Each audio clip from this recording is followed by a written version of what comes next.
લો મિત્રો, હું કાનો ખારવો તો 2 દિવસ પહેલા તો ખબર છે ને તમારા ભાઈએ કાંડ કર્યો હતો.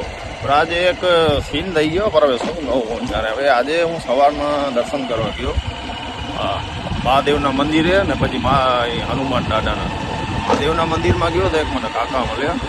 તો કાકા મને કહે કે ભાઈ કે તું કાનો ખારવો ને? મેં કીધું હા કાકા હું કાનો ખારવો. મને કીધું રીલ બહુ મસ્ત બનાવે ભલે કે હું રોજ જાઉં. મેં કીધું કાકા આભાર તમારો. મેં કીધું લાઈક શેર કરતા રહેજો ને કમેન્ટ થાય તો કમેન્ટ કરતા રહેજો, વધારે સારું છે. મને કે હા એ કે હું શેર તો કરું જ છું ને લાઈક કરું છું કે બધે વિડીયો જાઉં. તો પછી મને એ એવો સવાલ પૂછ્યો કે મને આમ મારું મગજ ફરી ગયું આમ જરાક. મેં કીધું આનો શું જવાબ દઉં? મને કે તો કે મંદિરમાં શું કરવા આવ્યો? તો હવે કાકા તને કામ કહું યાર, મંદિરમાં શું કરવા આવ્યો? અહીંયા મેં વાત કહું, અહીંયા એક વાત કહું, કોઈને કહેજો નહીં. મારી ચપ્પલ છે ને ઓ જો 80 રૂપિયાની પડી છે ને, એ ઘસાઈ ગઈ છે. તો વિચાર આવે છે કે આવડી ચપ્પલું પડીશ ને તેમાંથી કોઈ લાટ ચપ્પલ હોય ને અપાડીને ખાલી જાવ. ઠીક હે હવે ભર્યા. મેં કીધું મંદિરમાં શું કરવા આવતું હોય કોઈ યાર? કેવી વાતો કરો છો યાર? મને એમ કે હું જ ગાલ આવેલો છે. તો ભર્યા કે દુનિયા ગાલ આવેલી છે યાર. શું કહું તમને? खतरनाक लोग हैं।